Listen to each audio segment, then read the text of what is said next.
નમસ્કાર દર્શક મિત્રો, મહાભારતના 37 હપ્તા પૂરા થયા. આજે 38મો.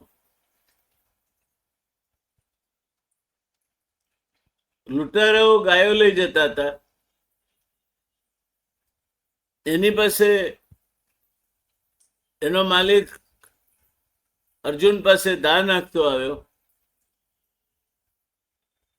પણ કમનસીબે અર્જુનના શસ્ત્રો એક અક્ષમાં હતા, જ્યાં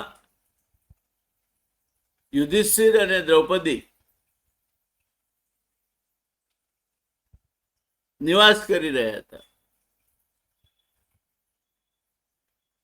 શરૂઆતથી શરત એ હતી કે કોઈ પણ ભાઈએ એકબીજાના એકાંતવાસમાં ખલેલ પાડવી નહીં, અને જો પાડે તો એને 12 વર્ષ વનવાસ વેઠવો પડે ને બ્રહ્મચર્ય પાળવું પડે.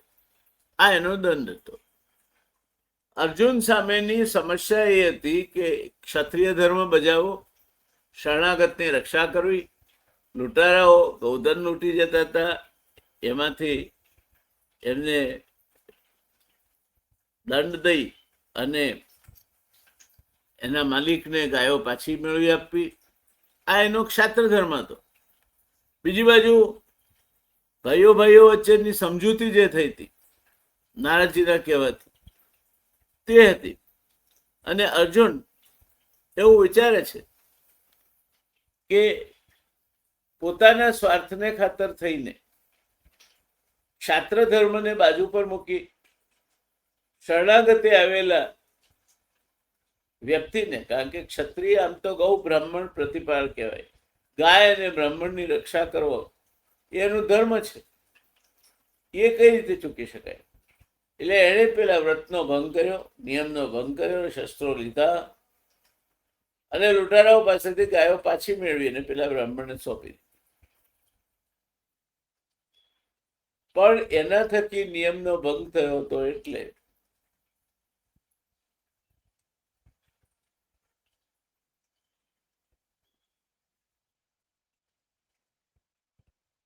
યુધિષ્ઠિર થી માંડીને બધાની લાખ સમજાવટ છતાં અર્જુન મક્કમ રહ્યો કે નહીં, આપણે બધાએ ભેગા થઈને જે નિયમ નક્કી કર્યો છે એ તોડવાનું નિમિત્ત હું નહીં બનું. અને એ ચાલી નીકળ્યો વનવાસમાં. આજનો 38મો એપિસોડ એ અહીંથી શરૂ થાય છે. દોસ્તો, તમે સબસ્ક્રાઈબ કર્યું જ હશે. નહીં કર્યું હોય તો મહાભારતની કથા એ કોઈ ધાર્મિક કથા વાર્તા નથી, એ હવે તમને સમજાયું હશે.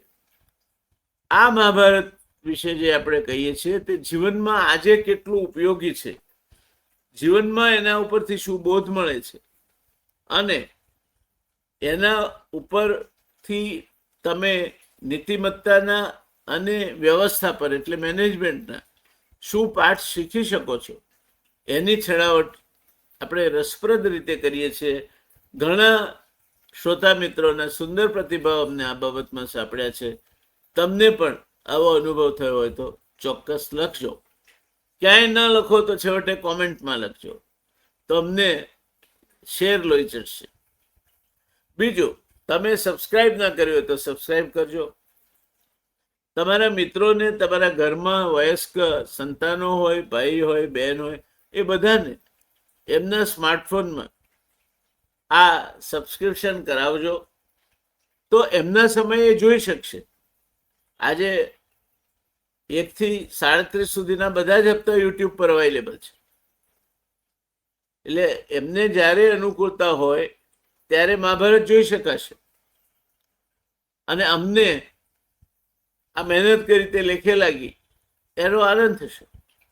તમારે 1 પૈસાનો પણ ખર્ચો કરવાનો નથી. તો દોસ્તો, પાછલા એપિસોડમાં આપણે જોયું કે ઇન્દ્રપ્રસ્થની સ્થાપના પછી દેવર્ષિ નારદ ઇન્દ્રપ્રસ્થની મુલાકાતે આવ્યા અને એમણે જે મહત્વપૂર્ણ નિર્ણય આપ્યો એની ચર્ચા આપણે કરી ચૂક્યા છીએ. અર્જુન હવે ભારત ભ્રમણ માટે ચાલી નીકળે છે. 12 વર્ષ માટે એને અલિપ્ત થવાનું છે, બ્રહ્મચર્ય પાળવાનું છે. અર્જુને ઇન્દ્રપ્રસ્થને પ્રણામ કર્યા, માતા કુંતીના આશીર્વાદ લીધા, દ્રૌપદી અને ભાઈઓને વિદાય આપી. પછી તેઓ એકલા જ ભારત ભ્રમણ માટે નીકળી પડ્યા. તેમણે અનેક આશ્રમોની મુલાકાત લીધી, ઋષિઓ સાથે ચર્ચા કરી. કાકા સાહેબ કાલેલકર કહે છે કે પ્રવાસ જેવો મોટો શિક્ષક બીજો એ કે નથી. અને અર્જુન પ્રવાસે નીકળ્યા, તીર્થસ્થાનોમાં સ્નાન કર્યું. તેમના માટે આ માત્ર વનવાસ નહોતો, આ એક આધ્યાત્મિક યાત્રા પણ હતી. આ જીવનના વિવિધ પાસાઓ અંગે ચિંતન કરવાની અને ઋષિઓ સાથે પણ ચર્ચા કરવાની એક અમૂલ્ય તક હતી. અને એ રીતે એમના વ્યક્તિત્વ ઘડતર માટે પણ આ યાત્રા એક અમૂલ્ય અવસર બની રહેવાની હતી. ગંગાના કિનારે અર્જુન ચાલી રહ્યા છે. એક દિવસે અર્જુન પ્રભાતના સમયે ગંગા કિનારે પહોંચે છે, મા ગંગાને પ્રણામ કરે છે, પછી સ્નાન કરવા માટે જળમાં પ્રવેશે છે. બધું શાંત હતું. અચાનક કોઈ અજાણી શક્તિએ તેમના પગ પકડી લીધા. ક્ષણભરમાં અર્જુન પાણીની ઊંડાઈમાં ખેંચાઈ ગયા. સામાન્ય માણસ હોત તો ગભરાઈ ગયો, પરંતુ અર્જુન શાંત રહ્યા. એમણે શસ્ત્ર વગર પણ પોતાને સંભાળી લીધા. પરંતુ આ કોઈ હુમલો નહોતો, આ એક આમંત્રણ હતું. થોડી જ ક્ષણોમાં અર્જુનને લાગ્યું કે તેઓ એક અદ્ભુત દુનિયામાં પહોંચી ગયા છે. ચારે બાજુ દિવ્ય પ્રકાશ, રત્નોથી શોભતા મહેલો, અલૌકિક શાંતિ. શું હતું આ બધું? તો દોસ્તો, અર્જુન જ્યાં પહોંચ્યા હતા અથવા એમને જ્યાં ખેંચીને લઈ જવામાં આવ્યા હતા એ હતું નાગલોક.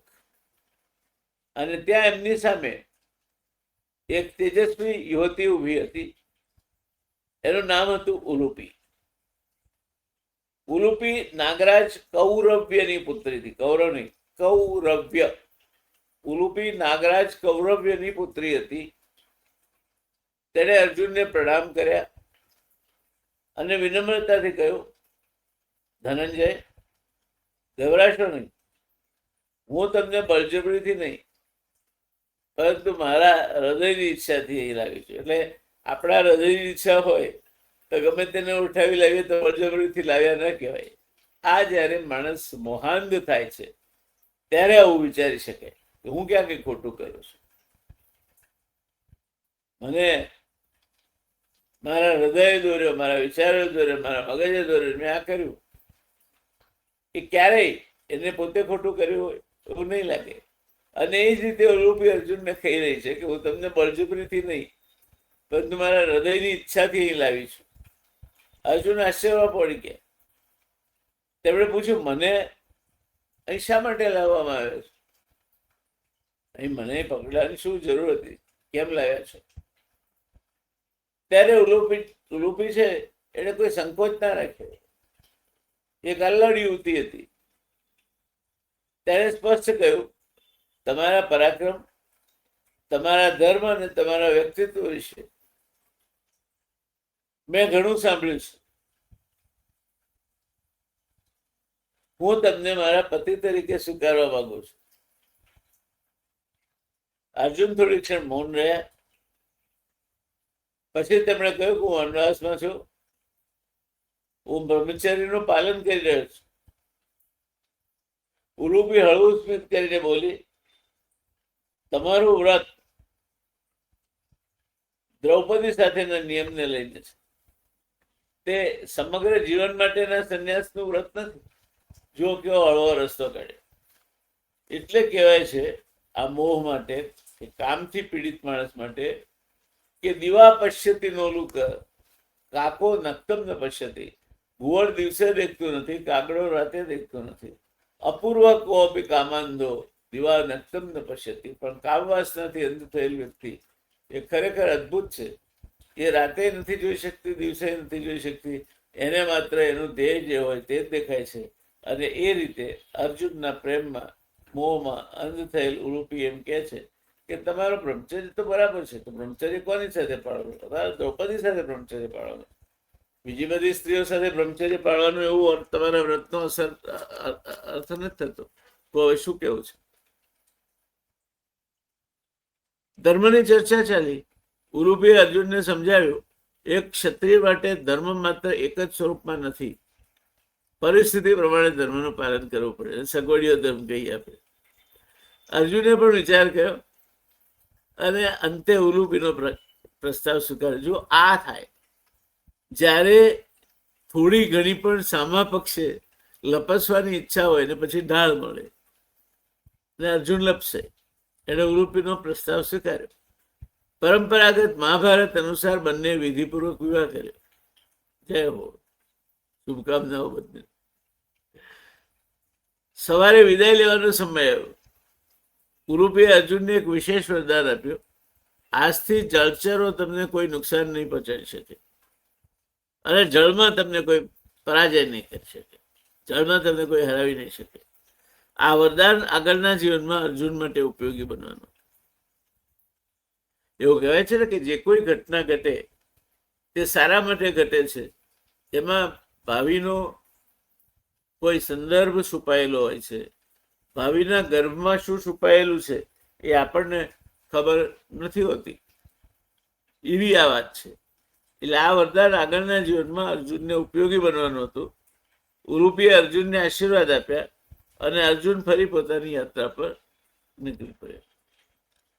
પરંપરાગત વર્ણો અનુસાર જે પછી ત્યાર પછીના વર્ણનો મહાભારતમાં છે, એમાં ઉલુપી અને અર્જુનને એક પુત્ર થયો. એનું નામ રાખવામાં આવ્યું ઈરાવાન. ઈરાવાનનો ઉછેર નાગલોકમાં થયો. તે પણ પોતાના પિતાની જેમ શૂરવીર બન્યો. જેવા વડ એવા તેટા અને બાપ એવા બેટા. અર્જુનનો દીકરો એ અર્જુનના જેવો શૂરવીર બને એમાં કઈ નવાઈ પામવા જેવું ના હોય. ખરી રીતે તો પુત્રાત શિષ્યાત ઈચ્છેત પરાજય એવું છે. તમારો પુત્રને શિષ્ય એવા પાકવા જોઈએ કે જન્મથી તમે ઓળખાવો.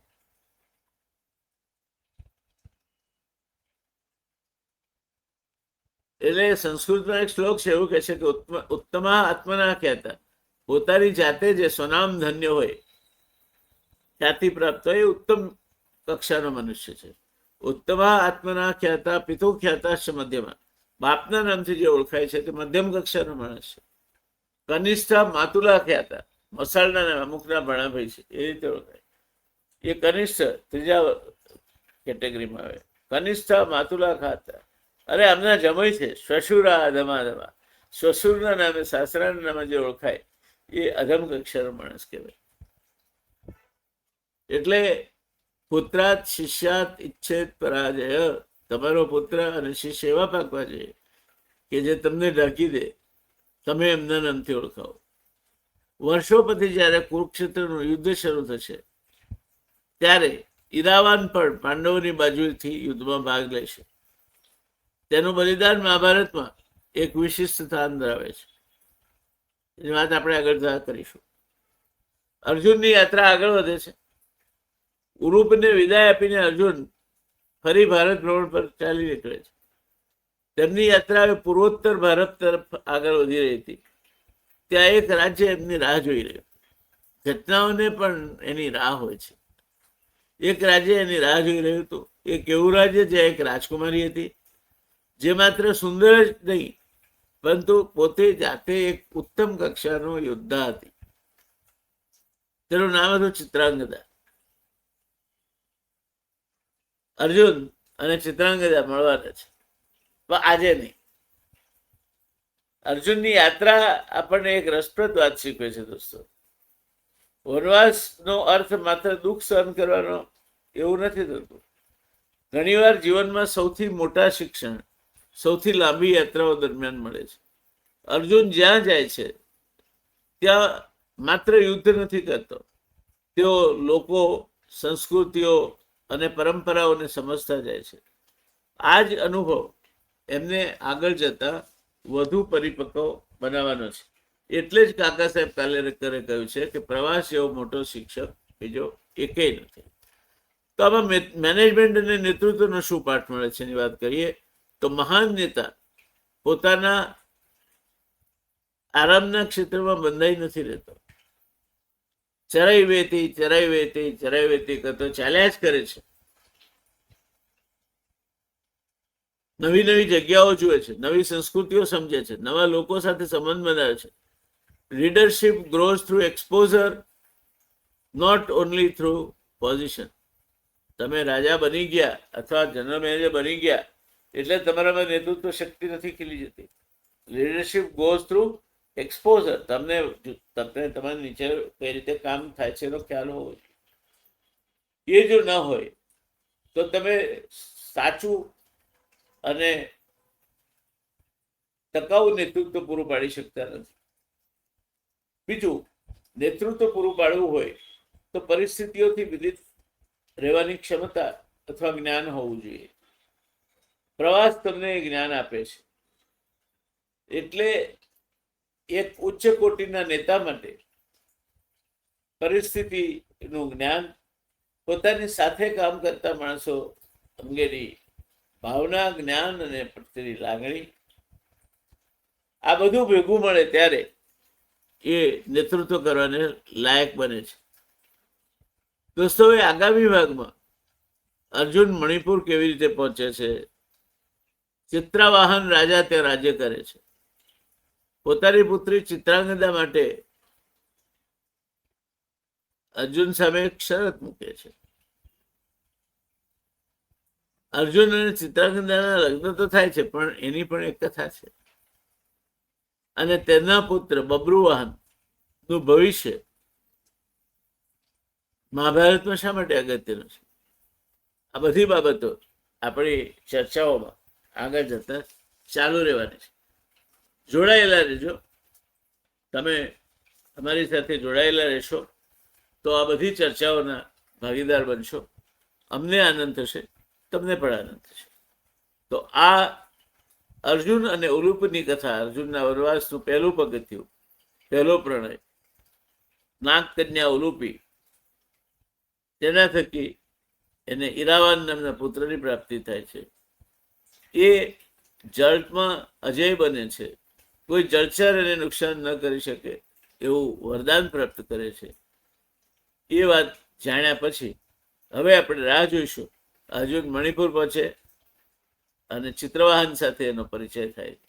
ત્યાં સુધી હું આજ્ઞા માગું છું આપની. આપે જો ન કર્યું હોય રજીસ્ટર, હજુ સુધી સબસ્ક્રાઇબ ન કર્યું હોય તો મહેરબાની કરીને કરી દેજો. 53,000 સબસ્ક્રાઈબર હોય જે ટ્યુબના, એના 400 વ્યૂ આવતા હોય, મને નથી શરમ આવતી, તમને આવવી જોઈએ. કારણ કે મહાભારત એટલે કોઈ આપણે કથા નથી માંડી. જીવનનું જ્ઞાન અને એની સાથોસાથ મેનેજમેન્ટ, વ્યક્તિત્વ ઘડતર, આ પાસાને વળી લઈને મહાભારતમાંથી શું સંદેશ મળે છે તેની વાત કરીએ છીએ આપણે. તમારે તો જોવી જ જોઈએ, પણ તમારા વયસ્ક સંતાનોએ પણ જોવી જોઈએ. તમારા ભાઈ, બહેન, દીકરી જે કોઈ હોય એમના મોબાઈલમાં એમણે the real debate channel subscribe કરવી જ જોઈએ. જો સબસ્ક્રાઇબ કરશે તો મહાભારતના એકે હપ્તો ચૂકાશે નહીં. અત્યાર સુધીમાં 38 હપ્તા થયા અને 38 હપ્તા યુટ્યુબ પર અવેલેબલ છે, પ્રાપ્ત છે. અત્યારે તમે સબસ્ક્રાઇબ કરો એટલે 38 હપ્તાનું બોનસ તો તમને મળવાનું જ છે. તો બને તેટલા વધુ લોકોને સબસ્ક્રાઇબ કરાવીએ. આપણે એવું લક્ષ્ય રાખીએ કે આપણે કમસે કમ મહાભારતનું આ જે આખું માંડણું કર્યું છે, મહાભારત પછી રામાયણ, રામાયણ પછી ભાગવતજી અને ભાગવતજી પછી કૌટિલ્ય, આ જ્ઞાન યાત્રા 10 વર્ષનો આખો પ્રયોગ લઈને આપણે બેઠા છીએ. તો એમાં તમારી સાથે જોડાયેલા તમારા મિત્રો અને કુટુંબીજનો અલિપ્ત રહે એ સાંભળવાથી એ કેમ ચાલે? જોડો. સબસ્ક્રાઇબ ના કરી હોય તો કરી દો, શેર કરો, વધુ ને વધુ લોકોને તમારા કુટુંબમાંથી બધાને આમાં જોડો. એમના સ્માર્ટફોનમાં ધી રિયલ ડિબેટ ડાઉનલોડ કરેલી જ હોવી જોઈએ એપ. અને આ આખી આપણી જે મહાભારતની સંસ્કાર યાત્રા છે એમાં આપ જોડાઓ એવી મારી આપને વિનંતી છે. આપને પક્ષે પૈસો ખર્ચ થવા નથી, પણ જેમ જોડાણ વધશે, અનુસંધાન વધશે, એમ અમને શેર લોહી જશે કે આટલા લોકો આપણી મહેનતનું ફળ માણે છે. બસ અમને એ નિર્દોષ આનંદમાં રસ છે.